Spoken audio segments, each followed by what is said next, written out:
नीलाचल निवासाय निताय परमात्मने बलभद्र सुभद्राभ्यां जगन्नाथाय। नमस्कार श्रद्धाळु बृंद, बास्तव प्रार्थनार शुभेच्छा এই রেখা পঞ্চমী। আজি পবিত্র রেখা পঞ্চম, গাঁওলি ভাষাରେ ବାଘ ମାମୁଁ ଓଷା। ଏ ଯୋଉ ବାଘ ମାମୁଁ ଓଷା, ଏହାର ଏକ ବୃତ୍ତାନ୍ତ ରହିଛି, ଯାହାକି ଶ୍ରୀମନ୍ଦିରରେ ଚତୁର୍ଦ୍ଧାମୂର୍ତ୍ତିଙ୍କ ମୁଖମଣ୍ଡଳ ଶୋଭାବର୍ଦ୍ଧନ ଲାଗି ହୋଇଥାଏ ରତ୍ନଚିତା ଓ ରାହୁ ରେଖାର ନିର୍ମାଣ।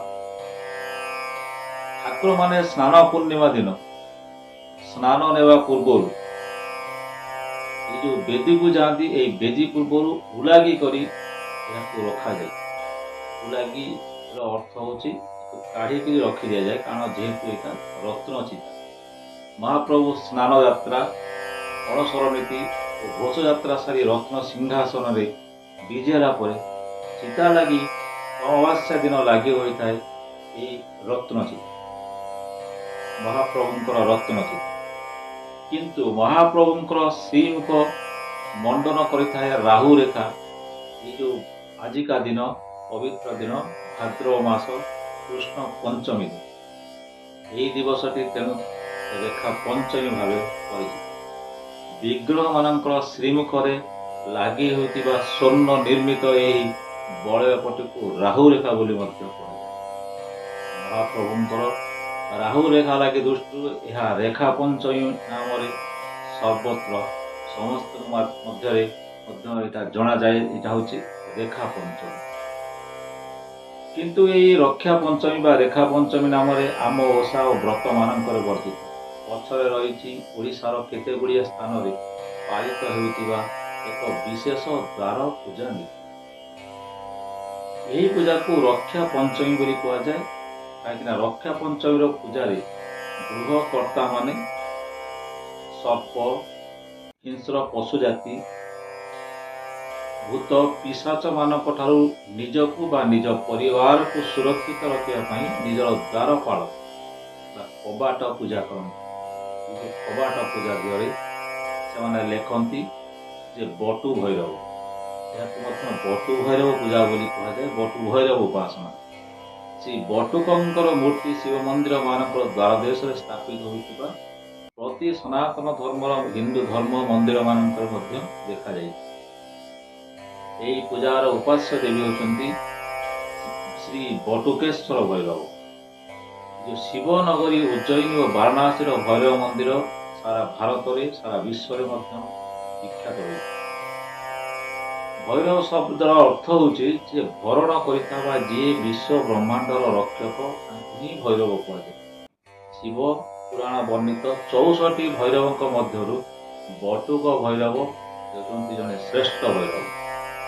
ଚତୁର୍ଭୁଜ ଓ ତ୍ରିନେତ୍ର ବିଶିଷ୍ଟ ଏହି ଏକ ଉଲଗ୍ନ ମୂର୍ତ୍ତି ହେଉଛନ୍ତି ବଟୁକ ଭୈରବ।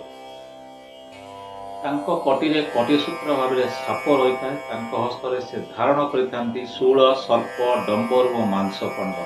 ତାଙ୍କ ସହ ରହିଥାନ୍ତି ବିଘ୍ନରାଜ ଗଣେଶ। ତାଙ୍କର ବାହନ ହେଉଛି ଶ୍ୱାନ ଏବଂ ତାଙ୍କର ଚତୁଃପାର୍ଶ୍ୱରେ ବେଢ଼ି ରହିଥାନ୍ତି ଭୂତ, ଭୂତିନୀ, ପିଶାଚ ଓ ପିଶାଚିନୀଗଣ।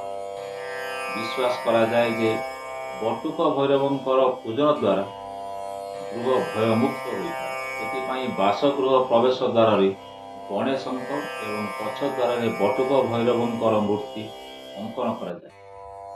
ଏହି ବଟୁକ ଭୈରବ ବା ଗଣେଶ ଏଇମାନଙ୍କର ଯେତେବେଳେ ଆମର ପୂଜା ହୁଏ, କବାଟ ପୂଜା ହୁଏ, ହିନ୍ଦୁ ଧର୍ମରେ ଲିଖିତ ଅଛି ଯେ ଗୋଟେ ମନ୍ତ୍ର, ଧ୍ୟାନ ମନ୍ତ୍ର ହେଉଛି ତାଙ୍କର ଯେ ଦ୍ୱାର ଦେବ ନମସ୍ତୁଭ୍ୟଂ ନମସ୍ତେ ନନ୍ଦିକେଶ୍ୱର ମାଂ ଭଦ୍ର କୃଷ୍ଣ ପଞ୍ଚମ୍ୟାଂ ରକ୍ତ ରକ୍ତ ମହେଶ୍ୱର ଘଣ୍ଟା କର୍ଣ୍ଣଂ ମହାବୀର ସର୍ବ ବ୍ୟାଧି ନିବାରଣ ସର୍ବୋପଦ୍ରବ ସଂଘାତ ବିଦ୍ରାବଣ ହରତେ କଣ୍ଠେ ଯସ୍ୟ ମହାନୀଳ ଭୂଷଣଂ ଯସ୍ୟ ପନ୍ନଗା ତେଜାସିଂ ତସ୍ୟ ଦେବସୁ ରକ୍ଷନ୍ତୁ ମମ ମନ୍ଦିର ଯେନ ବଦ୍ଧ ବଳି ରାଜା ଦାନ ବେନ୍ଦ୍ର ମହାସୁର ତେନ ତନ୍ମପି ବଧ୍ନାମି ରକ୍ଷମା ଚରମାଚ।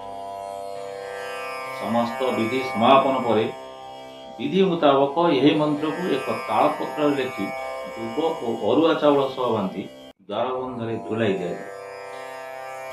ଯାହାଦ୍ୱାରା କି ଏହି ପ୍ରଭୁ ଶ୍ରୀ ବଟୁକେଶ୍ୱର ସେ ଘର ପ୍ରତି ତାଙ୍କର କୃପା ଦୃଷ୍ଟି ହିଁ ରଖିଥାନ୍ତି ଏବଂ ସେ ଘରକୁ ସମସ୍ତ ଆପଦ ବିପଦରୁ ଡାକିନି ଭୂତ ପିଶାଚିନୀଙ୍କ କୁଦୃଷ୍ଟିରୁ ମୁକ୍ତ ରଖିଥାନ୍ତି।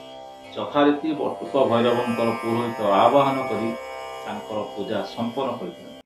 ରାତିରେ ଗୃହସ୍ଥ ବିଭିନ୍ନ ବ୍ୟଞ୍ଜନ ରାନ୍ଧି ଦ୍ୱାରରେ ପଶୁପକ୍ଷୀ ହିଂସ୍ରଜନ୍ତୁ ସର୍ପ ଏବଂ ପିଶାଚମାନଙ୍କର ଉଦ୍ଦେଶ୍ୟରେ ସମର୍ପଣ କରନ୍ତି। ଘରେ ତିଆରି ହୋଇଥିବା ପିଠା ତାକୁ ଦାଣ୍ଡର ଚାଳ ଓ ବାଡ଼ି ଚାଳରେ ରକ୍ଷା କାଣ୍ଡରେ ବସାଯାଏ। ବାଡ଼ି ପଟେ ବାଘ ଭଉଣୀଙ୍କ ଉଦ୍ଦେଶ୍ୟରେ ପିଠା ଖଣ୍ଡାମାନ ପକାଇ ଦିଆଯାଇଥିବାରୁ ଗ୍ରାମାଞ୍ଚଳ ଲୋକେ ଏହାକୁ ବାଘ ମାମୁଙ୍କ ପୂଜା ବା ବାଘ ମାମୁଁ ଓଷା ବୋଲି କହିଥାନ୍ତି।